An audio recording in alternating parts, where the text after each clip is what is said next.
como entender e qual a explicação de Apocalipse 14. Oi, irmãos, tudo bem? Bem-vindos a mais um vídeo aqui do canal, mais um vídeo de estudo da Palavra de Deus. Hoje nós vamos responder a pergunta da irmã Marivalda Pereira, e ela perguntou no vídeo que eu expliquei sobre entender as profecias, como estudar as profecias, ela pediu uma explicação sobre Apocalipse 14. Antes de iniciarmos, não se esqueça, se inscreva no canal, deixe o seu like, porque isso vai fortalecer a pregação da mensagem do YouTube. E os pedidos de oração de hoje, a irmã Tatiana Silva pediu oração por ela e pelo Carlos Alberto, para que Deus mostre uma solução para o Carlos Alberto, acredito que para ela também, para que dê uma direção para eles no casamento, relacionamento, e que Deus possa restaurar o caminho deles, né? Que Deus possa ser o primeiro na vida deles. Então, possamos estar orando pela irmã Tatiana Silva e pelo Carlos Alberto. A irmã Jéssica Radassa pediu oração para que Deus, pela família e para que Deus transforme o coração do esposo dela. Então, possamos estar orando pela família da irmã Jéssica e pela transformação do esposo. E a irmã Francinalva Souza pediu oração por ela em todas as áreas da vida dela, principalmente espiritual. Então, possamos estar orando pela irmã Francinalva. Então, vamos lá, a pergunta de hoje da irmã Marinalva. Como entender Apocalipse 14? É uma explicação muito complexa, tem muitas coisas envolvidas, então eu vou tentar ser breve, porque o intuito do vídeo aqui não é fazer um sermão, mas se os irmãos quiserem, eu posso tentar também trazer só um sermão sobre esse assunto, Apocalipse 14. Vamos lá abrir, então, nossas Bíblias em Apocalipse 14. Eu vou me deter na primeira metade do capítulo, que vai do verso 1 ao verso 16. O restante do capítulo, que vai de 17 ao 20, poderia ficar para uma próxima explicação, uma explicação mais aprofundada. Então vamos lá, do verso 1 ao verso 5 primeiro. Olhei e eis o Cordeiro em pé sobre o monte Sião, e com ele 144.000, tendo na fronte escrito o seu nome e o nome do seu pai. Houve uma grande voz, como a voz de muitas águas, como a voz de uma voz de grande trovão. Também a voz que ouvi era como a de arpistas, quando tangem a sua harpa. Entoavam um novo cântico diante do trono, diante dos 4 seres viventes e dos anciões. E ninguém pode aprender o cântico senão os 144.000 que foram comprados da terra. São estes os que não se macularam com mulheres, porque são castos. São eles os seguidores do Cordeiro por onde quer que vá. São os que foram redimidos dentre os homens, primícias para Deus, para o Cordeiro. E não se achou mentira na sua boca, não tem mácula. Na sua boca não tem mácula. Então vamos lá. Aqui está falando sobre 144.000, que a gente já fez estudo sobre isso. 144.000 são aqueles que passaram pela grande tribulação aqui na terra. Então aqui está falando sobre esse povo, 144.000. E aí já vem as 3 mensagens angélicas, que vai do verso 6 ao verso 12, que a gente falou no vídeo de ontem, se eu não estou enganado. Eu estou gravando esse vídeo no sábado agora, já deu o pôr do sol, estou gravando esse vídeo.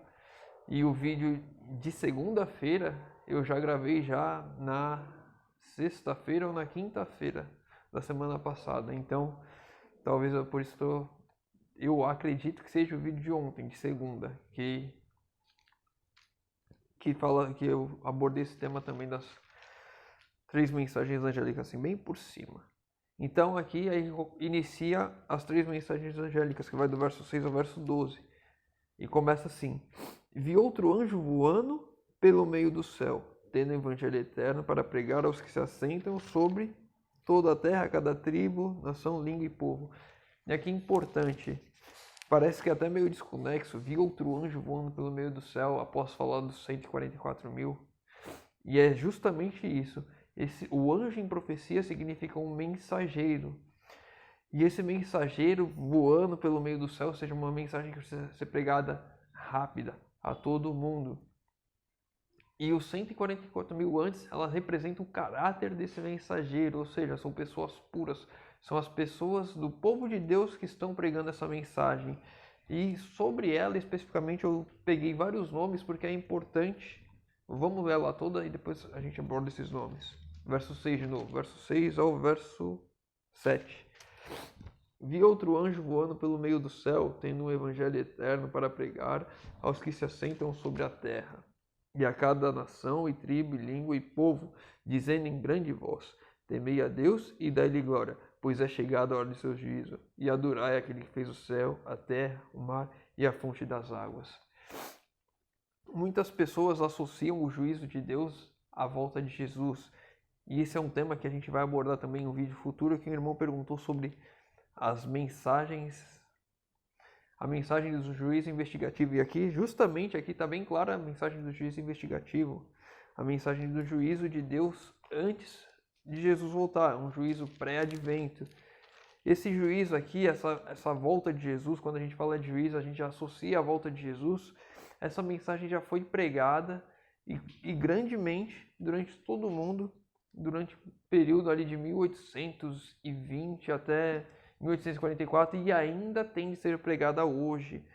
E aí eu trouxe alguns nomes aqui porque a gente tem bem claro, principalmente os adventistas, do nome de Guilherme Miller, que foi aquele que pregou a volta de Jesus nos Estados Unidos. Mas a gente tem outros nomes, e eu trouxe.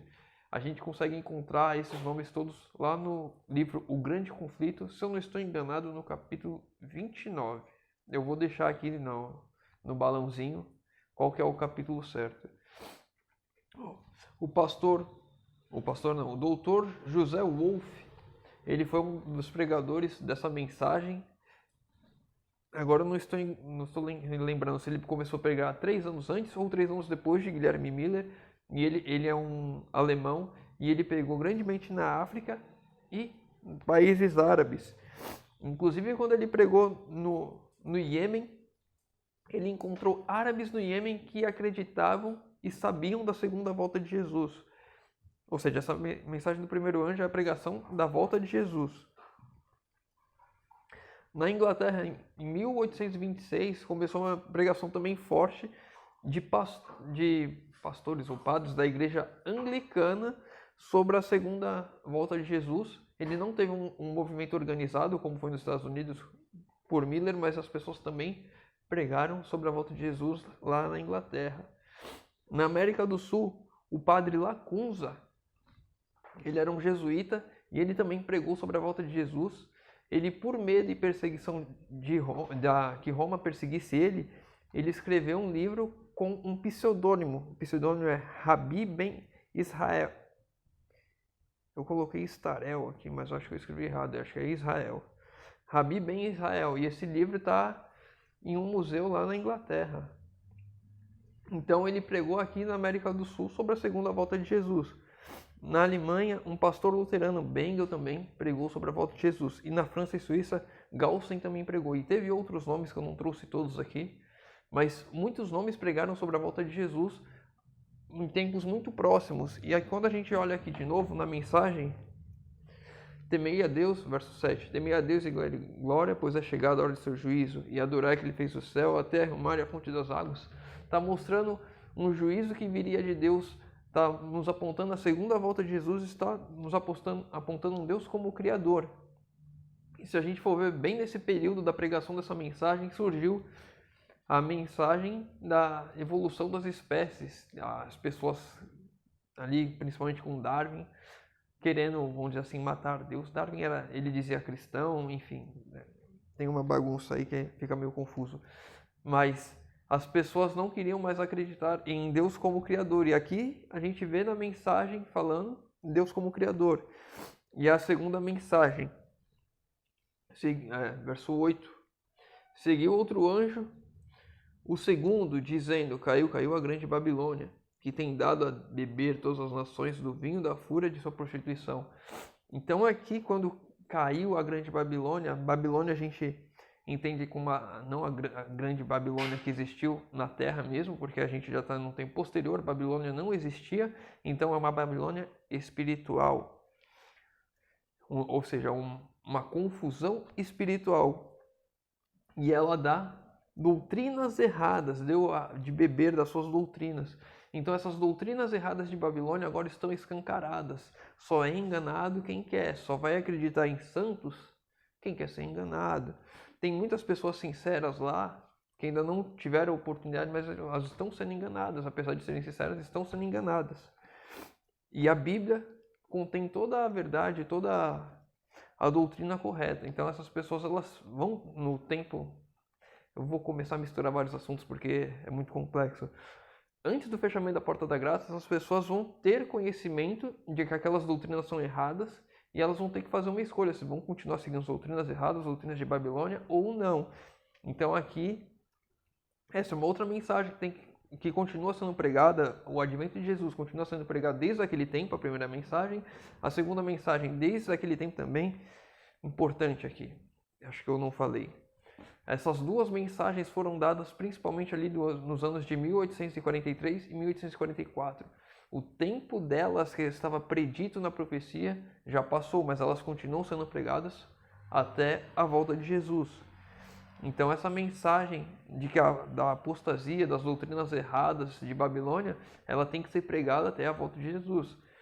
A volta de Jesus, o juízo de Deus, Deus como Criador tem que ser pregado até a volta de Jesus. E aí nós entramos na terceira mensagem. Seguiu-se um outro anjo, o terceiro dizendo, verso 9. Seguiu-se um outro anjo, o terceiro dizendo, se alguém adorar a besta, a sua imagem, receber a sua marca na fronte ou sobre a mão, também esse beberá do vinho da cólera de Deus, preparado sem mistura do cálice de sua ira, e será atormentado com fogo e enxofre diante dos santos anjos e na presença do Cordeiro. Vou parar por aqui, que começa uma repetição da mesma coisa. Aqui já está a essência da mensagem. Então aqui está falando justamente sobre o juízo de Deus vindouro, o juízo executivo, onde aqueles que há separação, aqueles que quiseram continuar nas doutrinas erradas, nas doutrinas de Babilônia, esses serão consumidos pelo fogo e enxofre, e aqueles que não quiseram continuar, saíram das doutrinas de Babilônia, ou atenderam o chamado de que caiu, sai dela, povo meu, esses sim não serão atormentados por isso. E ele faz uma alusão a Apocalipse 14 aqui, porque ele fala aqui, verso 10. Verso 10? Não, verso 9 mesmo. Se alguém adorar a besta e a sua imagem e receber na sua marca, a sua marca na fronte ou sobre a mão, tá meio escuro aqui, estou me perdendo nas palavras. A sua marca na fronte ou sobre a mão. Ou seja, quem receber a marca da besta, que fala lá em Apocalipse 13, que ia ser dada uma marca de comprar, vender. Enfim, então uma outra alusão à marca da besta. E essa é a mensagem que nós estamos vivendo, a mensagem do terceiro anjo. E é importante aqui um termo que é pouco falado na igreja, mas que algumas pessoas estudam um pouco, mas sabem que é a verdade presente. Ou seja, essa é a verdade mais importante para o tempo que estamos vivendo. Essa pregação dessa mensagem. A pregação de que temos uma escolha a fazer, temos de sair da Babilônia, temos de nos voltar para Deus, não podemos aceitar as doutrinas erradas que estão por vir com Babilônia.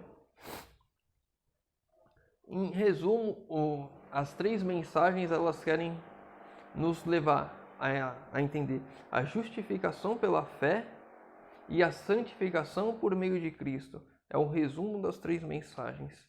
A fé nos justifica e nós nos santificamos através de Cristo, para sermos esse povo dos 144 mil que leva e prega essa mensagem. Aí eu vou pular para o verso 14 e a gente vai levar até o verso 16, que o vídeo já está ficando meio longo. Olhei e eis que vi uma nuvem branca, e sentado sobre a nuvem, um semelhante ao Filho de Homem, tendo na cabeça uma coroa de ouro e na mão uma foice afiada.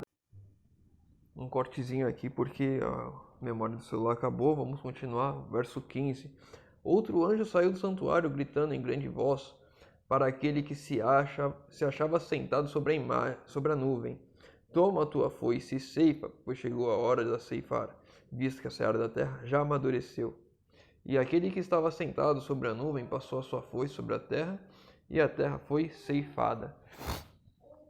Então aqui, se a gente vai voltar lá para a parábola do joio e do trigo, a gente vê que a ceifa é a consumação dos séculos. Então, após a pregação dessa mensagem, que as pessoas tiverem todas tomadas as suas decisões, então a seara da terra está madura e Jesus volta para ceifar, para separar o joio do trigo, para salvar aqueles que escolheram ser salvos, aqueles que quiseram ser salvos, aqueles que mostraram que realmente queriam ser salvos, aqueles que, através da sua fé, se justificaram e se santificaram em Cristo.